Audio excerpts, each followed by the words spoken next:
Halo kawan pajak, selamat datang di Becak The Podcast. Belawan cerita tentang pajak.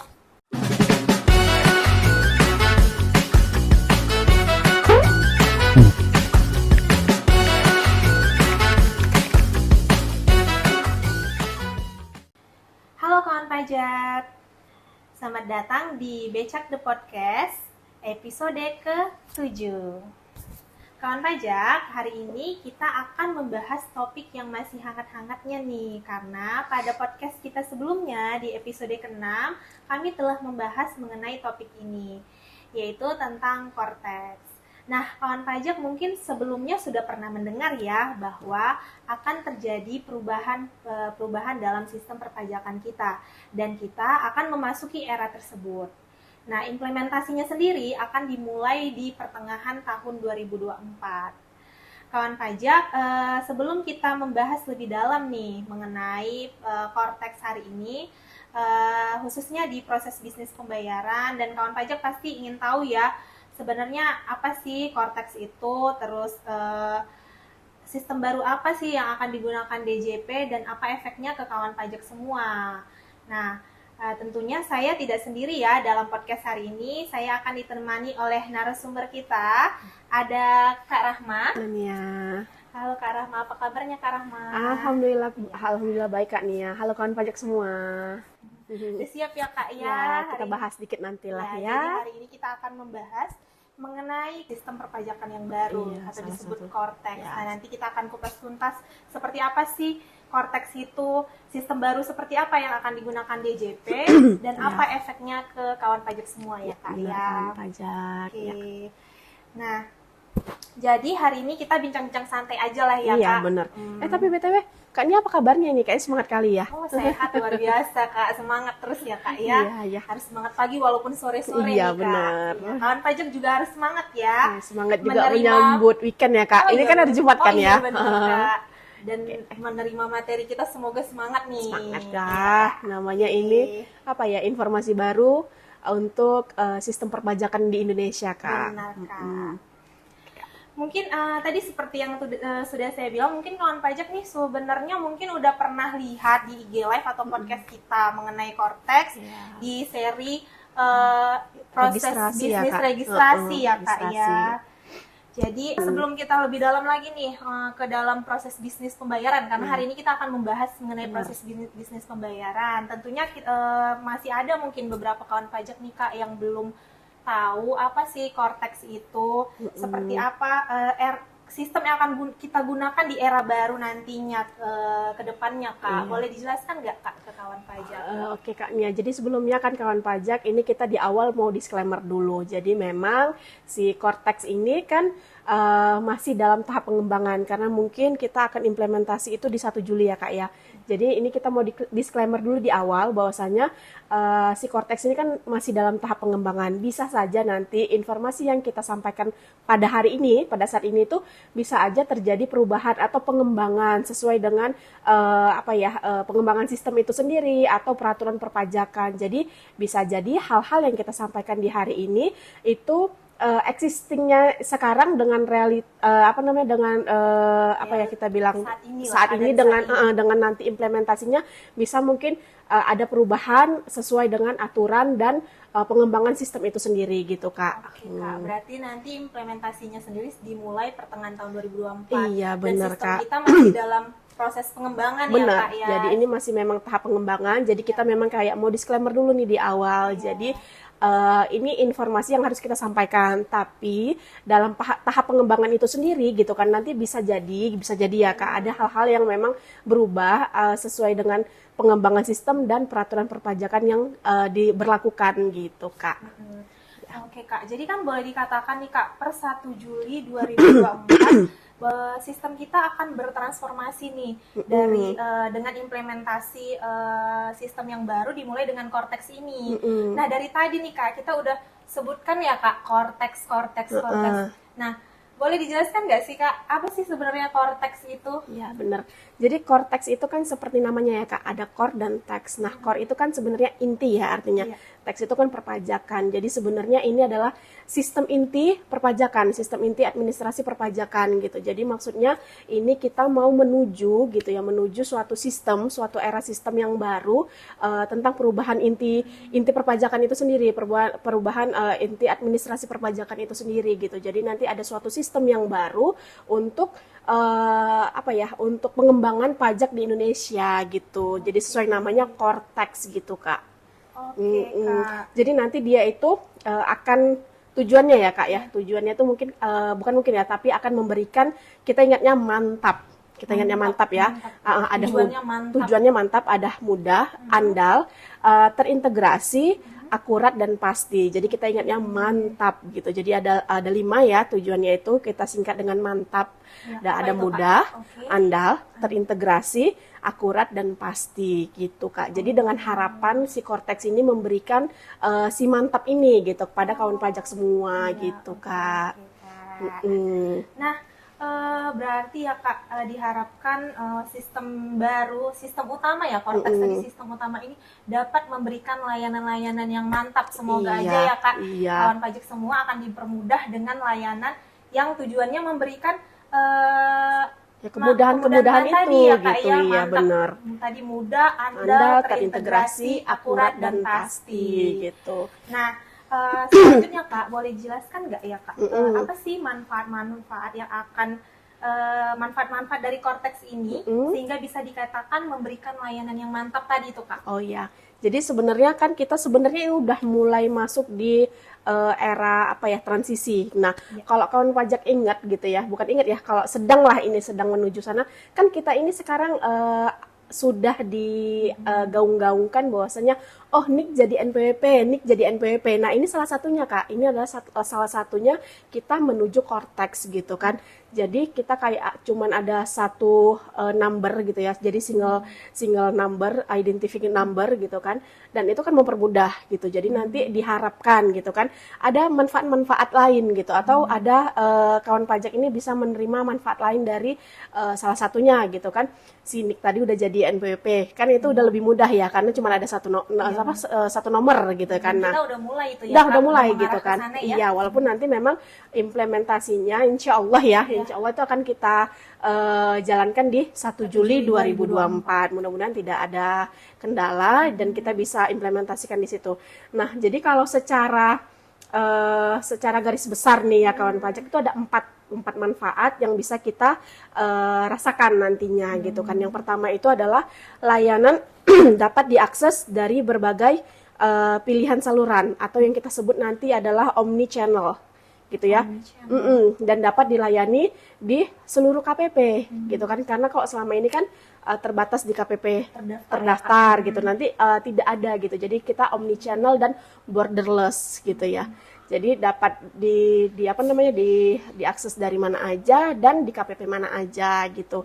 Yang kedua itu seluruh proses bisnis terintegrasi dalam satu sistem gitu. Kalau sekarang kan yang existing itu kan, misal nih contoh ya Kak, kita mau lapor SPT misalnya di DJP online gitu. Tapi kita kalau mau daftar di IREK gitu kan, beda ya gitu. Nanti ke depannya itu akan dijadikan satu saluran gitu, atau satu sistem informasi gitu. Inilah yang disebut nanti Cortex ini tadi gitu kan. Nah, kemudian yang ketiga itu adalah administrasi SPT masa itu lebih efisien gitu. Dan mudah dengan sistem yang namanya prepopulatif data, baik dari bukti potong ataupun faktur pajak gitu. Itu yang ketiga. Kemudian yang keempat itu diharapkan keamanan informasi itu lebih andal dan lebih terjaga melalui autentikasi yang ketat gitu Kak. Jadi keamanannya dapat gitu kan, terus layanannya dapat gitu kan, terus proses bisnisnya itu terintegrasi dalam satu sistem. Nah, sama lebih mudah karena ada prepopulated tadi gitu. Dari manfaat-manfaat Cortex tadi yang Kakak sebutkan benar-benar menggambarkan mantap tadi ya Kak. Iya, semoga diharapkannya seperti itu ya kan Kak. Layanan yang mantap itu semoga memberikan kemudahan kepada wajib pajak, sehingga layanan yang mungkin saat ini masih mungkin dirasakan kawan pajak masih ribet Iya, gitu masih ya, beda-beda Kak. nih, harus dari Iya, KPP terdaftar bener. gitu ya kan Kak. Akan menjadi lebih Lebih simpel ke simpel depannya gitu, ya, Kak. diharapkan seperti itu Iya. tujuannya Kak gitu. Oke nih Kak, ngomong-ngomong mengenai perubahan nih Kak, Mm-mm. ini ada salah satu nih perubahan di Cortex ini yang langsung berefek, mungkin langsung berefek ke kawan pajak semua Kak. Mm-mm. Adalah yang kita bahas hari ini, Iya, probis pembayaran iya, ya Kak, benar. atau proses bisnis pembayaran. Mm-mm. Nah, apa sih Kak tujuan dan manfaat diperbaruinya proses bisnis pembayaran ini pada Cortex? Oh gitu. Jadi kalau kita ceritanya Cortex itu kita cerita proses bisnis pembayaran itu ada 3 hal utama kawan pajak yang ada perubahannya gitu. Yang pertama itu adanya kode billing multi akun. Itu yang pertama Kak, kode billing multi akun. Yang kedua itu adanya deposit pajak. Oh, deposit pajak ya, baru Iya, denger ini baru Kak. denger ya deposit pajak gitu. Kayak mungkin kalau deposit pajak secara gamblangnya ya bahasa saya nih ya kawan pajak itu mungkin kayak e-walletnya pajak gitu Kak. Gitu oke, kayak oke. e-walletnya Kalau Kakak pajak nih. bilang e-wallet mungkin udah ada Udah tergambaran ya, Iya. udah gambarannya kayak e-walletnya pajak gitu ya kan. Kemudian yang ketiga itu adalah permohonan wajib pajak itu dapat dilakukan secara online dari KPP mana saja gitu. Jadi kembali lagi ke borderless tadi gitu. Karena kan selama ini memang kalau yang existing sekarang ya Kak, memang beberapa layanan kan sudah bisa dari KPP mana aja.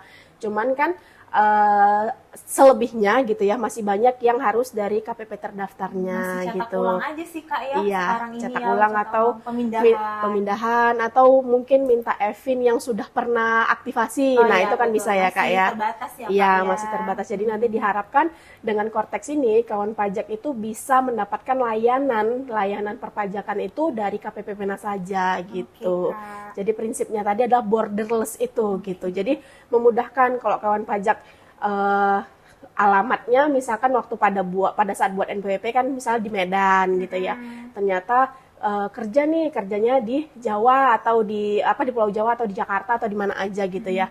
Jadi itu tidak usah kembali lagi ke Medan hanya untuk mengurus layanan perpajakan, bisa didapatkan di KPP mana aja gitu yang terdekat dengan kawan pajak gitu Kak. Oke, Kak. Iya, kemudian kita bilang lagi manfaat yang sangat terasa itu yang tadi tuh satu kode kan kode billingnya multi akun. Iya, benar. Jadi satu billing itu bisa untuk satu pembayaran SPT masa kita bilang? Satu pembayaran. Iya, satu pembayaran itu satu billing bisa untuk beberapa jenis pajak gitulah kita bilangnya. Oke Kak. Sepertinya memang ada perubahan di situ ya. Iya, Kak? di situ itu ada perubahan. maksudnya billing multi akun. Iya, itu billing multi akun. Jadi nanti satu billing bisa untuk beberapa jenis pajak gitu. Jadi nanti kita Pembayaran, beberapa jenis pajak sekaligus Kak. gitu, tuh kan. Kemudian apalagi ya kita bilang memberikan kemudahan penyetoran pajak dengan apa? Dengan deposit tadi gitu. Oke, Dengan deposit tadi kan. Kak. Nanti kita gali lebih dalam ya gitu kan. Terus permohonan pemindah bukuan, restitusi, imbalan bunga gitu kan. Kini lebih mudah karena tidak harus dilakukan di KPP terdaftarnya, tapi bisa secara daring atau disampaikan langsung ke KPP mana saja gitu Kak.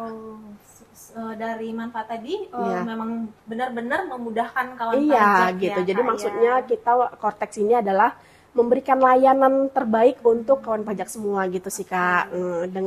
Dengan slogan mantap tadi gitu. Oke, dari beberapa perubahan nih, beberapa manfaat tadi, ada satu hal perubahan nih Kak yang tidak begitu familiar kita dengar pada sistem pembayaran pajak kita Iya. saat ini, yaitu adanya deposit pajak. Iya, ya, benar. Kak, ya. Nah, seperti apa sih Kak deposit pajak ini nantinya?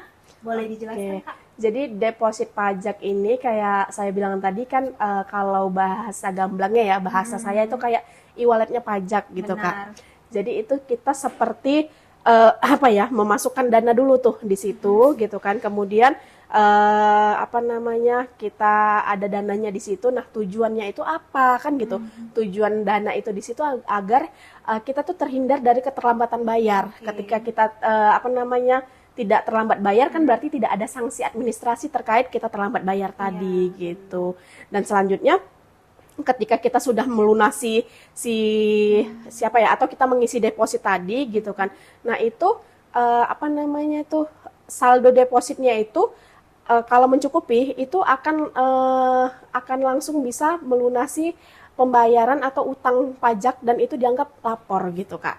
Oh, seperti itu Kak. Berarti sebenarnya deposit pajak ini memperkecil kemungkinan sanksi terlambat bayar ya Iya, Kak, benar, ya? sanksi terlambat bayar itu kan, karena memang nanti tanggal yang apa namanya, tanggal yang penyetoran itu adalah tanggal di mana kita ngisi deposit Kak, gitu. Oke, Kak. Semoga sistem ini nantinya bisa membantu kawan pajak semua ya Kak, sehingga menghindari atau memperkecil kemungkinan terlambat bayarnya. Iya, benar. Selanjutnya nih, kewajiban perpajakan apa aja nih Kak yang bisa dilunasi dengan deposit pajak Kak? Oke Kak, jadi untuk apa namanya, untuk kawan pajak mengetahui gitu ya kan, akun deposit pajak ini bisa melunasi beberapa kewajiban pajak gitu ya, pelunasan draft SPT gitu kan, kemudian pembayaran utang pajak gitu, atau pelunasan kewajiban yang tidak terkait SPT maupun tagihan. Nah, itu jadi bisa Kak gitu. Oke Kak. Boleh di-spill nggak Kak ke kawan pajak semua bagaimana cara penggunaan deposit pajak ini, seperti apa sih nantinya gitu cara penggunaannya? Oke, jadi kan Kak, ketika kita kayak tadi kita jelaskan di awal gitu kan ini kita anggapnya kayak e-wallet pajak. Kita ngisi dana ke situ gitu ya. Kemudian tanggal pembayaran itu adalah tanggal sesuai kita mengisi si deposit gitu kan. Jadi nanti kawan pajak dapat menggunakan deposit pajak ini untuk proses pembuatan draft SPT di taxpayer namanya, atau itu kita bilangnya portal akun kawan pajak gitu. Nanti ke depannya di aplikasi itu ada portal wajib pajak ya, benar Kak, gitu. Iya, jadi nanti di Cortex itu nanti kawan pajak itu punya portal sendiri gitu. Nanti kita sebutnya taxpayer gitu kan. Nah, di taxpayer itu nanti kawan pajak bisa membuat draft SPT gitu kan. Jadi ketika draft SPT itu sudah terbentuk, bisa dilakukan pembayaran melalui deposit itu gitu. Yang kedua adalah pelunasan utang pajak pada menu layanan pembuatan kode billing atas tagihan pajak. Jadi nanti kemungkinan tapi ini kita memang masih dalam tahap pengembangan juga gitu ya Kak. Jadi nanti kawan pajak itu bisa melunasi utang pajak langsung dari si portal tadi, portalnya wajib pajak tadi. Jadi nanti ketika kawan pajak bisa ngecek nih ada utang pajak apa enggak gitu kan, ada daftar utang pajaknya. Jadi ketika kawan pajak ada deposit gitu kan, itu langsung bisa memilih gitu ya utang pajak mana yang mau dilunasi gitu. Kemudian yang ketiga adalah si deposit ini merupakan apa namanya, sumber dari pemindah bukuan gitu. Nah, jadi akun deposit pajak ini maaf, dilakukan melalui mekanisme pemindah bukuan gitu Kak. Jadi secara otomatis dia nanti oleh sistem. Karena mungkin dianggap deposit ini kan belum terpakai jadi prosesnya seperti pemindah bukuan gitu. Tapi nanti kawan pajak mungkin jangan langsung kayak mikir, oh ini pemindah bukuan yang selama ini kita lakukan gitu. Enggak, jadi agak berbeda sedikit nanti ya. Jadi kan nanti kan sistem deposit ini kita kayak mentransfer dana lah ya, kita bilang ke akun. Seperti misi e-wallet ini. Kan ini ibaratnya kita bilang belum ada tuannya ini, mau dipindahkan kemana gitu kan. Jadi nanti sistemnya dari si sumber dana ini, si sumber deposit ini mau digunakan untuk si draft SPT tadi atau untuk si utang pajak tadi. Nah, itulah sistem pemindah bukuan. Jadi dia itu merupakan sumber dari pemindah bukuan itu sendiri gitu Kak.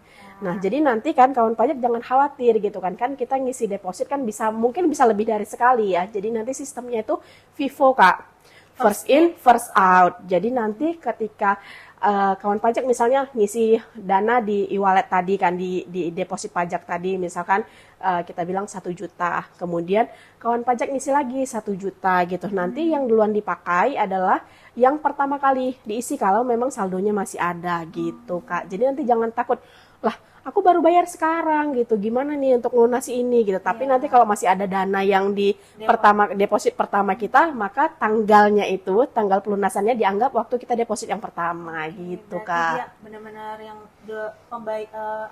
Kak, pada saat kita melakukan pembayaran ke deposit, tanggal itulah merupakan tanggal pembayaran kita, pelunasan kewajiban perpajakan kita. Walaupun kita mengisi beberapa kali, tapi kalau dana yang paling lama itulah yang dipakai duluan. Benar, dan tanggal pembayarnya menyesuaikan dengan tanggal kita ngisi mengisi deposit. tadi Benar ya, Kak, ya. benar sekali Kak gitu. Jadi Oke. nanti ke depannya kayak kita bilang tadi gitu Kak, kita tinggal klik-klik aja, udah gitu. Oke, Kak, benar. Mm-mm. Berarti kawan pajak juga nggak perlu mengajukan permohonan pemindah bukuan yang selama ini ya Kak Iya ya. benar. Karena saldo Mm-mm. deposit itu langsung dipindah bukukan ke Secara pembayaran otomatis. pajak Heeh. atau kewajiban perpajakannya secara otomatis By oleh system. Iya benar Kak. Artinya sebenarnya ini memangkas prosedur pemindah bukuan selama ini ya Kak. Iya. Benar ya. Jadi nggak perlu waktu yang lama sampai kawan pajak menerima bukti pemindah Bukti bukuan. pemindah bukuan, Iya. benar. Jadi kan kalau selama ini kan kayak kakak bilang tadi ya, kita kalau mau pemindah bukuan ngajukan dulu baik manual ke loket TPT atau melalui dari IPBK dari DJP online. Iya. Tapi kan itu perlu saat ya, maksudnya kayak diteliti dulu sama petugasnya, Iya. kita dapat nomornya dulu, baru kita masukkan nomornya gitu. Kalau ini enggak, ini dia by system gitu. Kak, jadi benar-benar kawan pajak tuh tinggal Klik. isi deposit Iya. otomatis nanti Iya, bakalan membayar semua kewajiban perpajakan. Iya benar. ya, Kalau Kak? tadi kita mau buat draft SPT, langsung masuk ke situ gitu Iya, misalnya. Atau ke utang pajak, tinggal klik mau utang pajak yang mana, tinggal terbayar ke situ gitu. Oke, seperti itu ya kawan pajak. Sedikit gambaran mengenai deposit pajak yang akan kita gunakan Benar. pada sistem Cortex kita nantinya. Nah, selain itu Kak, ada juga nih yang menarik terkait perubahan yang akan terjadi pada sistem pada proses bisnis pembayaran kita nantinya, yaitu mengenai satu kode billing untuk melunasi beberapa pajak sekaligus Oke. atau utang pajak sekaligus nih Kak. Iya. Nah itu maksudnya bagaimana Kak? Karena kan yang kita tahu nih selama ini kawan pajak pasti buat billing untuk satu jenis pajak, untuk satu jenis pajak, satu masa pajak dan satu nomor ketetapan apabila ada utang itu kan harus satu-satu ya Kak. Iya. Nah seperti apa nih Kak kode yang dimaksud dengan billing untuk pembuatan billing sekaligus untuk pembayaran SPT dan pembayaran tagihan ini? Ya benar Kak Nia. Jadi kan kalau selama ini existingnya ya, kayak Kak Nia tadi bilang gitu kan, kita ketika mau bayar untuk billing, kita misalkan ada PPh terutang terkait PPh 23 misal, kita buat billing PPh 23, masanya masa jenis berapa gitu, kode jenis berapa, Banyak ya, Kak. kan itu banyak gitu ya. Terus pasanya harus kita pilih gitu ya, tahunnya gitu kan. Nah itu hanya untuk satu PPh 23. Terus kita misalkan mau bayar untuk pasal 4 ayat 2 PPh final, kan kita pilih lagi, kita pilih jenisnya, kita pilih kita pilih kode jenis setorannya, seperti itu kan Kak. Jadi bisa jadi nih contoh nih, kita mau membuat draft SPT unifikasi, bener ya Kak? Di unifikasi itu kan tergabung beberapa pelaporan PPh ya, SPT ya, bisa PPh 23 tadi, PPh final, PPh pasal 15 gitu ya, PPh pasal 22 dan segalanya kan Kak, itu bisa di situ. Nah, kan untuk satu SPT itu selama yang existing ya kawan pajak itu kan kita bisa membuat beberapa billing. Iya, kayak karena kita bilang setiap tadi. jenis pajak harus beda-beda dibuat satu-satu. Belum lagi kodenya ya Kak. Iya. Kodenya itu banyak apalagi Banyak. PPh final ya Kak. Iya, banyak. Dia PPh final terkait apa ya Iya. gitu. Ada sewa lah, ada macam-macam lah gitu Jasa ya kan. konstruksi. Jasa konstruksi kan final banyak ya Kak. Jadi itu dipilih satu-satu nanti dilaporkan di unifikasi. Jadi nanti kalau kode billing multi akun ini kita cukup nanti ketika kita buat di draft SPT-nya nih. Kita udah buat SPT-nya, kita buat draftnya gitu kan. Terus kita buat kode billing, dia cuma buat kode billing satu billing aja nih. Untuk si yang terutang-terutang ini gitu. Jadi kita nggak perlu lagi pilih-pilih jenis setoran apa gitu ya, kode jenis pajaknya apa, setorannya apa, masanya berapa gitu kan. Kita langsung ketika kita buat draft SPT gitu kan, kita langsung klik kode billing gitu kan. Nah, billing ini udah untuk untuk si draft SPT yang kita buat tadi gitu Kak. Jadi satu billing bisa untuk melunasi beberapa jenis pajak atau utang pajak tadi gitu pajak Kak. juga ya, Utang Kak. pajak juga ya kawan pajak gitu kira-kira Kak. Oke Kak, seperti itu ya. Jadi itu sebenarnya kode billing tadi itu disebut dengan kode billing multi akun. Makanya dibilang multi akun Iya. karena bisa beberapa akun jenis pajak itu tadi ya, Iya, Kak. jadi nggak satu-satu lagi Iya. dia. Jadi kan ya itu harapannya bisa memudahkan pajak gitu. Jadi tidak tidak meminimalisir kesalahan lah kita anggap ya gitu. Oke Kak, tadi kan kita sudah bahas mengenai kode billingnya nih. Apa sih billing yang tadi disebutkan billing multi akun? Nah, boleh dijelaskan nggak ke kawan pajak cara mendapatkan billingnya? Boleh diperjelas lagi nih Kak. Oh mungkin iya, tadi udah Kakak kecepatan singgung. ya gitu saya ngomongnya ya. Enggak juga sih, tapi maksudnya mungkin kawan pajak ingin tahu lebih dalam nih seperti apa sih cara mendapatkan kode billing multi akun ini Kak? Jadi kan tadi kode billing multi akun ini bisa kita dapatkan ketika sedikit contoh nih ya Kak ya, ketika kita misalnya telah membuat bukti potong gitu kan, atau kita buat bukti pemungutan gitu kan. Nah setelah kita buat bukti potong, bukti pemungutan gitu kan kita buat ini ya, kita posting SPT ya biasanya ya Kak, kita posting SPT unifikasinya kan biasanya. Ini untuk SPT unifikasi ya misalkan ini contohnya untuk SPT unifikasi. Setelah kita buat bukti potong gitu, kita buat bukti pemungutan, kita kan otomatis posting yang namanya SPT unifikasi. Nah itu kan akan kelihatan nih kalau kita memang motong, kita mungut gitu kan akan terlihat nih berapa yang terhutang. Bener nggak Kak? Misalkan kita tadi kan kayak saya bilang kita ada motong terkait sewa misalnya, atau kita ada motong terkait jasa ya PPh 23 misalnya gitu kan. Ini kan sebenarnya udah dua jenis pajak yang berbeda kan, ya kan, benar. Nah udah kelihatan nih jumlah terhutangnya. Nah nanti jumlah terhutangnya ini akan terlihat totalnya saja Kak, totalnya. Terus nanti kita buat nih draft. Ketika kita buat draftnya kan, draft SPT-nya selesai, nah kita langsung buat nih, klik submit gitu ya, klik apa namanya, klik tombol pay gitu kan, nanti akan muncul nih billingnya gitu. Jadi tinggal dibayar sudah gitu. Dia kan. Tidak memuat jenis pajaknya. Enggak, tidak lagi membuat jenis pajaknya. Jadi memuat apa tuh biasanya billingnya? Dia hanya memuat kayak masanya, tahunnya gitu kan.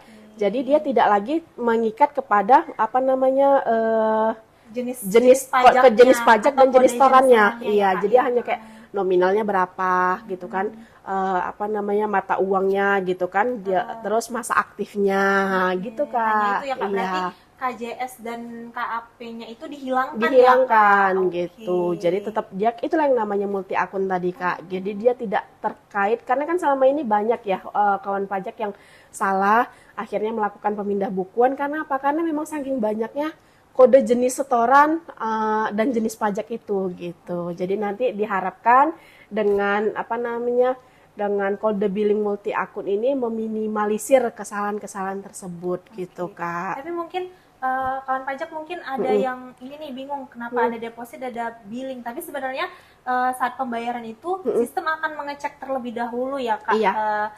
Saldo depositnya ada apa enggak. Kalau enggak ada baru dia buat billing. Oh iya, tadi saya lupa, benar Kak. Jadi memang nanti kan tadi kita ada dua ya Kak, ada billing multi akun sama si deposit. Jadi nanti ketika kawan pajak itu ada yang terutang nih gitu kan, ternyata masih ada depositnya gitu kan.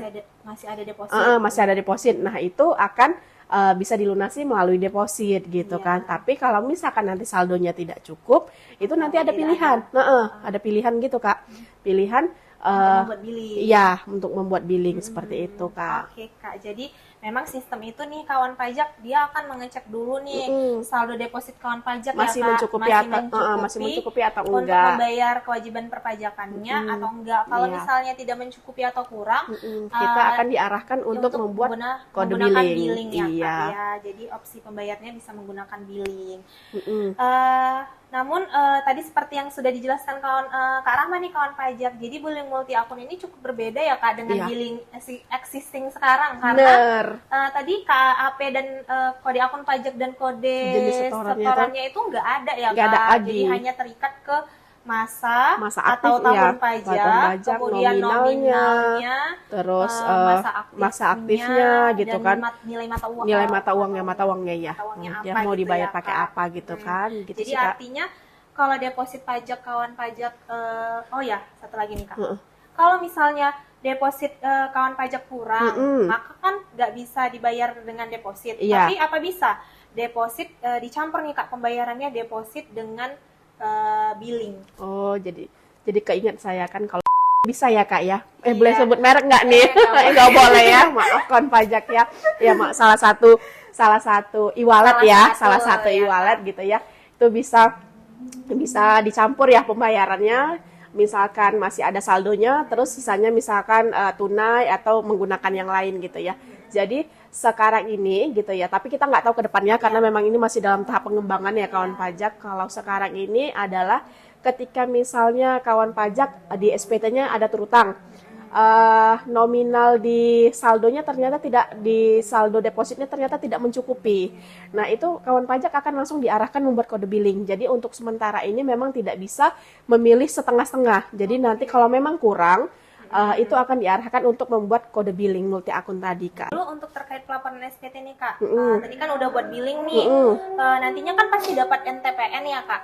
Ya, Nah, NTPN. NTPN-nya ini setelah kita bayarkan harus kita inputkan nggak, Kak? Seperti saat ini kan kita kalau bayar pembayaran menggunakan billing kita bayar, kita dapat NTPN, NTPN-nya harus kawan pajak inputkan Ya, nih satu-satu di gitu ya, Kak ya. SPT-nya, gitu. Ya, jadi memang karena tadi kan kita cerita ini dari awal ya, Kak. Dari awal itu udah otomatis gitu ya. Jadi nanti kita kayak kita bilang tadi gitu kan, si NTPN ini tidak perlu lagi diinput manual, Kak. Gitu. Jadi nanti ketika kita sudah melakukan pembayaran deposit gitu kan, itu akan otomatis gitu, otomatis terbayarkan dan terlaporkan. Atau ketika kita buat kode billing multi akun, ketika kita membayar itu akan otomatis terlaporkan gitu, Kak. Jadi memang kita tidak perlu input-input NTPN lagi gitu. Wah, kabar baik nih buat kawan pajak semua ya, Kak. Karena selama ini kan ketika kita kawan pajak sudah melakukan pembayaran, kawan pajak butuh waktu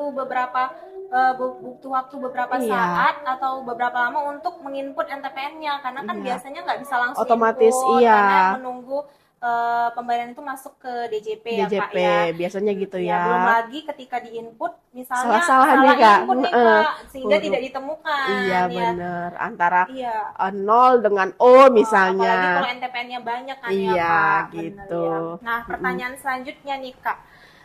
Dengan adanya pembuatan billing otomatis dari draft SPT dan draft tagihan seperti itu, apakah pembayaran billing manual masih bisa? Tadi sebenarnya udah dijelaskan ya, tapi ini mungkin diperjelas lagi, Kak, karena kan yang nggak bisa itu kan dari draft itu nggak bisa SPT lagi ya. dan draft tagihan, tapi Bener. kan nggak semuanya hanya pembayaran SPT dan hanya untuk tagihan aja benar, kan, Kak? benar, Kak. Jadi memang kalau yang multi akun tadi itu memang langsung kalau kita udah buat draft SPT, dia akan langsung ke kode billing multi akun tadi. Atau deposit Pajak itu. Tapi memang pembuatan kode billing secara key-in gitu ya, itu masih dapat dilakukan, tetapi itu tidak bisa untuk SPT yang udah draft SPT tadi itu nggak bisa. Pokoknya untuk pelaporan SPT lah ya. Jadi dia nggak bisa gitu. Dia hanya bisa untuk yang lainnya selain dari tagihan itu ataupun draft SPT itu. Selain untuk pembayaran, untuk pembayaran pelaporan SPT dan tunggakan pajak gitu. Itu selain itu untuk saat ini masih diperbolehkan ya. Tapi kita nggak tahu ya, Kak ya. Mana tahu ada aturan perpajakan yang terbaru atau pengembangan sistemnya nanti gimana, itu nanti kita informasikan lebih lanjut ya, Kak ya. Oke, Kak.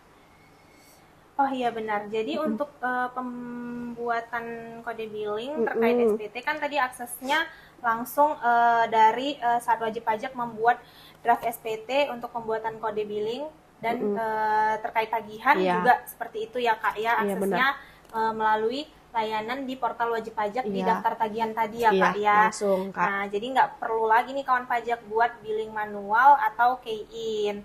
Nah, pertanyaan selanjutnya, Kak, kode billing multi akun ini nantinya bisa dipindah bukukan nggak, Kak? Karena kan tadi di draft SPT dan daftar tagihan hanya bisa menggunakan kode billing multi akun. Nah, ini nantinya bisa kawan pajak pindah bukukan nggak? Jadi kan benar, Kak. Jadi kode billing si multi akun ini kan digunakan untuk pembayaran terkait sama si SPT sama tagihan ya, Kak ya. Sehingga kan ketika kita melakukan pembayaran itu kan sudah langsung masuk tuh, sudah langsung terrekonsiliasi dia kan, Kak, gitu, atau langsung terposting. Karena kan misalnya nih tadi kita udah buat draft SPT-nya, terus nampak nih tagihannya segini gitu kan kita langsung buat billing kan senilai itu gitu kan. Nah, itu kan berarti langsung ketika kita bayar kan langsung terlunasi itu kan, Kak. Oh, tadi yang tadi kakak sebutkan Iya, ya, jadi dia otomatis terlunasi. terlunasi Oh, gitu. iya, Ketika iya. kita udah buat billing kan kita bayar itu kan langsung terlunasi gitu kan. Jadi memang tidak ada lagi saldo kelebihannya yang bisa kita pindah bukukan Karena dia gitu. diperuntukkan untuk pembayaran itu aja ya, Kak. Itu aja benar. Jadi memang tidak ada lagi proses yang dapat kelebihan atau yang dapat dipindah bukukan gitu. Saldonya tidak lebih gitu Kak, karena memang pas untuk si SPT tadi yang udah sesuai dengan nilainya itu gitu. Jadi memang tidak ada saldo kelebihan yang dapat dipindah bukukan gitu. Namun nanti mungkin masih bisa terjadi jika gitu ya kan wajib pajak itu membuat 2 kode billing atas multi akun misalnya yang sama misal nih kakak udah buat draft SPT nih ya kan udah buat draft SPT terus kakak udah klik kode billing multi akunnya Pembayarannya dengan kode billing multi akun. Tapi belum kakak bayar langsung nih terus besok kakak buka lagi akun portal kakak ya kan terus kakak buka nih draft SPT-nya tadi. Buat lagi. Terus ternyata mungkin kakak lupa udah buat billing apa belum ya. Terus kakak klik lagi nih buat kode billing gitu kan. Terus jadi kan ada 2 billing ya, kan Kak? ada 2 billing. Nah kan bener kan ada 2 billing jadinya kan. Bisa jadi terbayar dua-duanya. Nah itu mungkin bisa jadi dilakukan pemindah bukuan gitu. Tapi nanti itu kita kita lihat pengembangan sistem juga lah ya Kak gitu. Karena disclaimer lagi ya Kak, karena sistem ini masih dalam pengembangan dan aturannya masih mungkin dapat berubah berubah gitu, benar gitu Kak. Jadi kawan pajak, jadi untuk billing multi akun nih kecil kemungkinan nih akan terjadi kesalahan karena sebenarnya pembayaran dengan menggunakan billing multi akun itu akan langsung menuju ke kewajiban atau pelunasan kewajiban perpajakan yang ada di sistem. Jadi dia secara otomatis seperti itu kawan pajak. Lalu untuk pembayaran dengan menggunakan billing manual kan masih bisa tuh Kak. Tadi Kakak bilang ada beberapa yang masih bisa nih. Jika ada kesalahan, apakah proses pemindah bukuan itu masih bisa dilakukan dan seperti biasa ya Kak? Iya masih bisa seperti biasa gitu kan. Tapi nanti ada memang pengecualian ya Kak ya, hanya untuk pembayaran PPh final atas transaksi pengalihan hak atas tanah dan bangunan yang masih dapat dipindah bukukan jika terjadi kesalahan.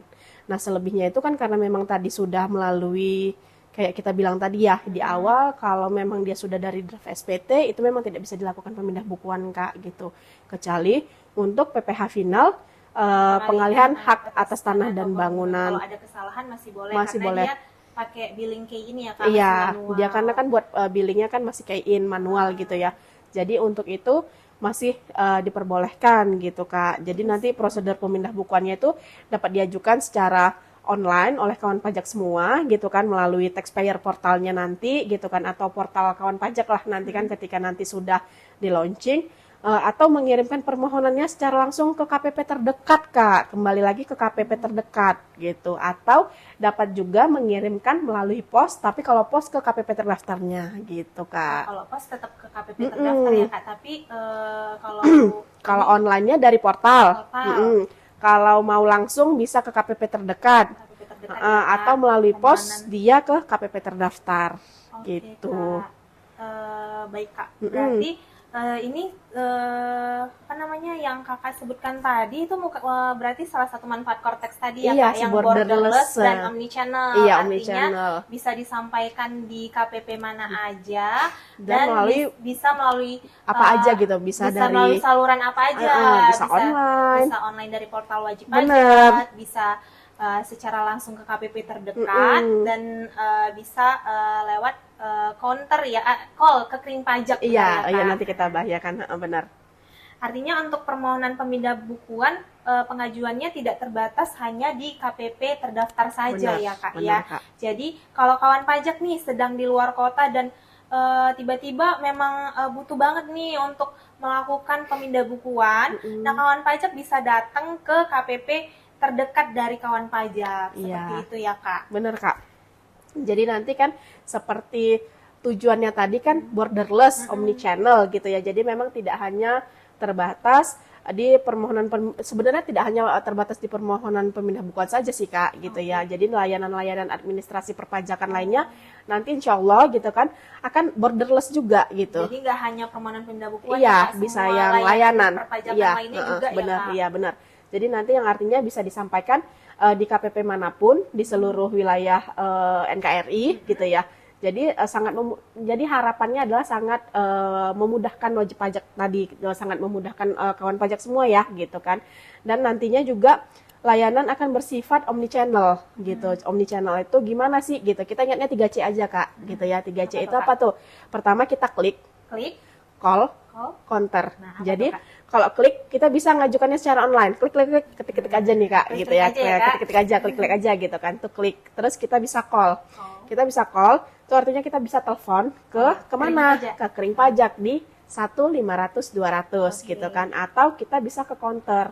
Nah, ke counter ini yang bisa ke KPP terdekat atau kita bisa kirim melalui pos ke KPP terdaftarnya gitu, Kak.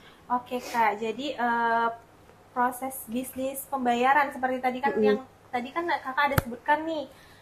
Pertama ada proses bisnis pembayaran yang berubah itu tadi pertama terkait kode billing multi akun, yang kedua ada deposit pajak, yang ketiga itu adalah layanan administrasi perpajakan yang bisa disampaikan ke KPP mana aja. Nah, itu contohnya itu adalah permohonan pemindah bukuan, restitusi dan permintaan imbalan bunga ya Kak ya. Benar. Jadi lebih mudah nih kawan pajak karena saat ini nanti ke depannya, bukan saat ini ya. Nanti ke depannya akan lebih mudah karena kawan pajak bisa mengajukan permohonan tersebut seperti tadi sudah saya sebutkan yaitu permohonan pemindah bukuan, permohonan restitusi dan permohonan imbalan bunga bisa disampaikan di KPP mana saja secara langsung atau bisa secara online. Online bisa atau bisa call ya, call juga ke kering pajak. Oke Kak, berarti benar-benar 3C ya Kak? 3C, jadi klik, call, and counter gitu Kak. Borderless dan omnichannel. Dan ingat nih nomor kering pajaknya 1-500-200. Jadi sebenarnya kalau masih bisa dari online gitu ya, masih bisa dari telepon. Jadi kawan pajak tidak perlu repot-repot juga datang sebenarnya. Itu sih Kak tujuannya gitu. Jadi sebenarnya banyak nih saluran penyampaian administrasi perpajakan yang bisa digunakan kawan pajak. Kalau kawan pajak mau simple aja nih kan Kak dengan klik-klik secara online di portal wajib pajak nantinya ya. Atau kawan pajak mau call aja nih ke kering pajak di 1-500-200 itu kan lebih simpel ya, kawan pajak nggak perlu butuh waktu untuk datang. Tapi kalau ada nih kawan pajak yang memang pengen datang nih ke kantor pajak biar lebih jelas, nah kawan pajak juga bisa ke KPP terdekatnya Kak. KPP terdekatnya aja ya nggak perlu lagi ke KPP terdaftar kayak kita bilang tadi kan. Misalnya terdaftarnya di Medan, tapi sekarang kerjanya di Jakarta misalnya, jadi nggak perlu balik ke Medan lagi gitu ya, tinggal ke KPP terdekatnya kawan pajak aja gitu Kak. Sangat jauh perubahannya ya Kak, karena saat ini masih belum ya. Belum semua, tapi memang beberapa sudah, tapi belum semua belum Kak. Semua ya, Kak, benar. Oke Kak, cukup panjang ya pembahasan kita hari ini. Iya Kak, lumayan panjang Kak. Semoga apa yang disampaikan hari ini kurang lebih dapat memberikan gambaran nih ke kawan pajak seperti apa sih proses bisnis pembayaran pada Kortex kita nantinya, ya kan Kak? Jadi kawan pajak sudah siap nih akan implementasi Kortex di insya Allah yang akan diimplementasikan di tanggal 1 Juli 2024. Ya benar. Namun perlu kami sampaikan kembali nih kawan pajak, sistem perpajakan yang baru yaitu Kortex sedang dalam tahap pengembangan. Jadi informasi yang kami sampaikan pada hari ini masih dapat berubah sesuai dengan perkembangan ketentuan perpajakan dan pengembangan sistemnya. Seperti itu kawan pajak. Jika kawan pajak memiliki pertanyaan terkait pembahasan kami hari ini, kawan pajak bisa meninggalkan pertanyaan di kolom komentar YouTube ya. Nah, selanjutnya silahkan kawan pajak juga bisa bertanya di WhatsApp di bio Instagram kami, yaitu di @pajakbendandelawan. Saya ucapkan terima kasih juga kepada Kak Rahma selaku narasumber kita hari ini yang sudah berbagi materi kepada kita semua ya. Sama-sama Kak Nia. Semoga apa yang Kak Rahma sampaikan bisa bermanfaat ke kawan pajak semua.